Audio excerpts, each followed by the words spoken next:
ভালোবাসলে দুটি হৃদয় হয়ে ওঠে বন্ধনহীন গ্রন্থি। ভালোবাসলে দুটি হৃদয় হয়ে ওঠে একটি পথের পন্থী।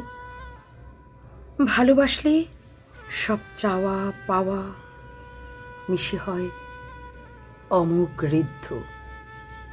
ভালোবাসলে থাকবে না কোনো নিষেধের বেড়া জালে আবদ্ধ। ভালোবাসলে থাকে না কোনো আমিত্ব তুমিত্ব। ভালোবাসলে রইবে না কোনো একাকিত্ব। যখনই লক্ষিত হবে এসবের অনুপস্থিতি, অনুভূত হবে এসবের অনুপস্থিতি, মনে করবে সেখানে শুধুই আছে স্বার্থ জড়িত। নেই কো ভালোবাসা, শুধুই স্বার্থ।